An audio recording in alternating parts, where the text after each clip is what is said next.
आएगा। Welcome to Pakistani father इंसान। तो यार मेरा नाम वजाद है। यार भाई साहब भारत ने अपनी अग्नि मिसाइलों का रुख इस टाइम कर दिया है ईरान की तरफ। भाई साहब ईरान की हाथ में आ गई ये क्या बोल रहे हो भाई। ईरान साहब का बाप जो बना घूम रहा है सब पे मिसाइल जो दागी जा रहा है, लेकिन भारत ने बोला पुत्र मिसाइल मेरी तरफ मारने से पहले 1000 बार सोच नहीं।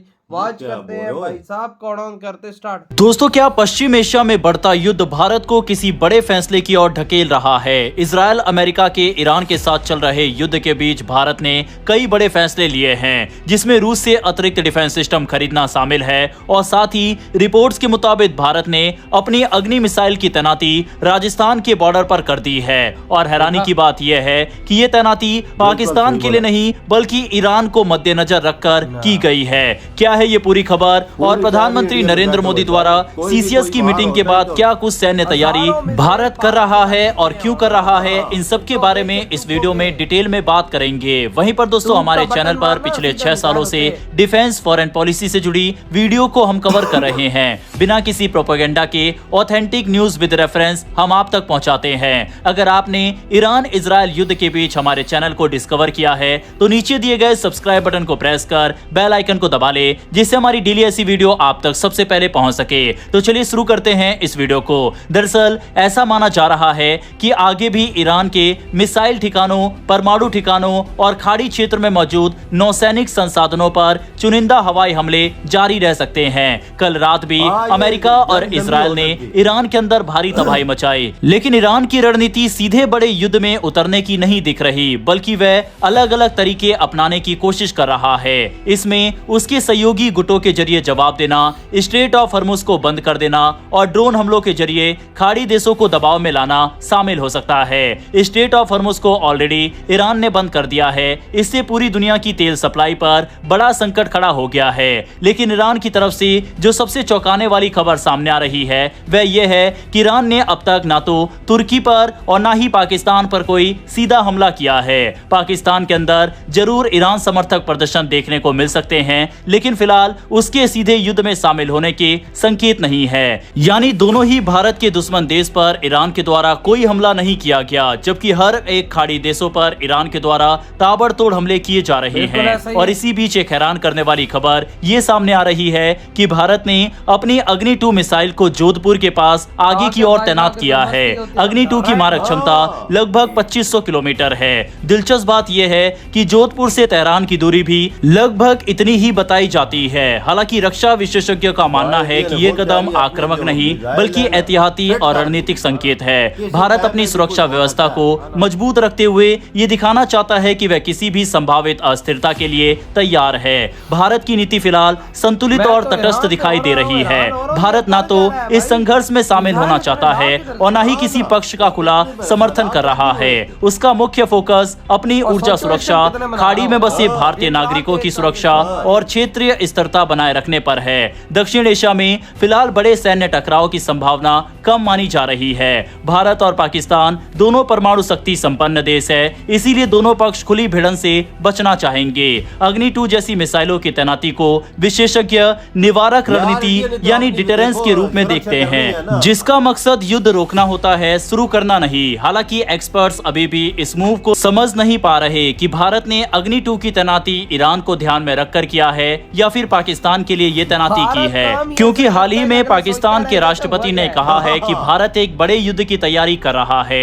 डिफेंस एक्सपर्ट्स अभी भी इस मूव को समझने की कोशिश कर रहे हैं। भारत की अग्नि मिसाइल की तैनाती पर आपकी क्या राय है, कमेंट बॉक्स में लिखकर बताइएगा। इसके अलावा भारत ने डिफेंस से जुड़ा एक और बड़ा फैसला लिया है। ये बात तो हम सभी को पता है कि जब युद्ध चारों तरफ हो रहे होते हैं तो उससे डिफेंस इंडस्ट्रीज को बहुत फायदा होता है, क्योंकि दुनिया भर के देश अपने आप को मजबूत बनाने के लिए नए नए हथियार खरीदते हैं और भारत भी इसमें पीछे नहीं रहा। आप बकायदा स्क्रीन पर ANI का आर्टिकल देख सकते हैं और इसके मुताबिक भारत 5 और S-400 डिफेंस सिस्टम रूस से खरीदने जा रहा है। भारत अब रूस से S-400 Sudarshan air defence missile system की 5 और स्क्वाड्रन स्क्वाड्रन खरीदने की तैयारी में है। ये फैसला ऐसे समय पर लिया जा रहा है जब दुनिया के कई हिस्सों में चीनी एयर डिफेंस सिस्टम की प्रभावशीलता पर सवाल उठे हैं। भारतीय वायुसेना पहले ही S-400 सिस्टम की 3 स्क्वाड्रन को शामिल कर चुकी है, जबकि कुल 5 स्क्वाड्रन का समझौता 2018 में रूस के साथ हुआ था। अब भारत न केवल बची हुई 2 स्क्वाड्रन जल्द हासिल करना चाहता है, बल्कि अतिरिक्त 5 नई स्क्वाड्रन भी खरीदने पर विचार कर रहा है। रक्षा मंत्रालय जल्द ही वायुसेना के इस प्रस्ताव को मंजूरी देने की प्रक्रिया शुरू कर सकता है। ये कदम पिछले साल हुए ऑपरेशन सिंदूर के अनुभव के बाद और तेज हुआ है। उस दौरान S-400 सिस्टम ने लंबी दूरी से दुश्मन के लड़ाकू विमानों और एक उच्च मूल्य जासूसी विमान को मार गिराया था। बताया जा रहा है कि 300 किलोमीटर से अधिक दूरी के भीतर पाकिस्तान के अंदर तक कार्रवाई की गई। भारतीय वायुसेना ने इसे गेम चेंजर माना है। इसके उलट पाकिस्तान की ओर से तैनात चीनी मूल के HQ-9 एयर डिफेंस सिस्टम प्रभावी साबित नहीं हुए। वे भारतीय विमानों को रोकने में सफल नहीं रहे। यही कारण है कि भारत अपनी हवाई सुरक्षा को और मजबूत करना चाहता है, ताकि पूर्वी और पश्चिमी दोनों मोर्चों पर किसी भी चुनौती का सामना किया जा सके। वहीं S-400 की खासियत यह है कि ये एक साथ कई लक्ष्य को ट्रैक कर सकता है और fighter jet, drone, cruise missile और बैलिस्टिक मिसाइल जैसे खतरों को मार गिराने की क्षमता रखता है। मौजूदा वैश्विक हालात को देखते हुए भारत अपनी रक्षा तैयारियों में कोई कमी नहीं छोड़ना चाहता। साथ ही भारत पूरी तरह स्वदेशी तकनीक पर निर्भर नहीं रहना चाहता। रक्षा अनुसंधान एवं विकास संगठन यानी DRDO प्रोजेक्ट कुशा के तहत स्वदेशी लंबी दूरी की एयर डिफेंस प्रणाली विकसित कर रहा है। उसका उद्देश्य भविष्य में आत्मनिर्भरता को बढ़ाना है। हालांकि सवाल उठता है कि भारत को इतनी बड़ी संख्या की जरूरत क्यों है। इसका जवाब भारत की भौगोलिक और रणनीतिक स्थिति में छिपा है। भारत की कुल सीमा लगभग 15,000 किलोमीटर से अधिक है, जबकि समुद्री तटरेखा करीब 7500 किलोमीटर लंबी है। भारत की सीमाएं पश्चिम में पाकिस्तान, उत्तर और पूर्व में चीन तथा कई अन्य देशों से लगती है। ऐसे में 2 मोर्चों पर संभावित खतरे को ध्यान में रखना पड़ता है। S-400 जैसे लंबी दूरी के एयर डिफेंस सिस्टम का मकसद हर जगह लगना नहीं होता, बल्कि रणनीतिक रूप से संवेदनशील क्षेत्रों को कवर करना होता है। माना जाता है कि मौजूदा स्क्वाड्रन को पश्चिमी मोर्चे पर पाकिस्तान की दिशा में और उत्तर पूर्वी मोर्चे पर चीन की दिशा में तैनात किया गया है। भाई वही तो इधर ये वीडियो खत्म। अब मैं मेन बात की तरफ आता हूँ, ठंडक बात कि भाई साहब भारत ने अपने मिसाइलों का रुख इस टाइम ईरान की तरफ कर दिया और तैनात कर दिया। अग्नि-2 कितनी खतरनाक है, कम से कम 2700 किलोमीटर से 3000 किलोमीटर उसकी रेंज है। बिल्कुल। और पूरा ईरान उसके हमले में आता है। भारत ने साफ संदेश दे दिया कि मेरी तरफ अगर एक भी मिसाइल आया तो भाई साहब उसको रोकना तो मेरे लिए बाएं हाथ का खेल है। लेकिन ये है कि भाई साहब जब मेरा हमला होगा ना तो अगले का पूरा एक स्टेट उड़ेगा। ये तो बात है। फिर Agni-2 Agni-3 की तो आप समझा पूरा स्टेट उड़ाता है। हाँ, उड़ा देता है। उसमें पता है हार्वेट कौन से लगे होते हैं।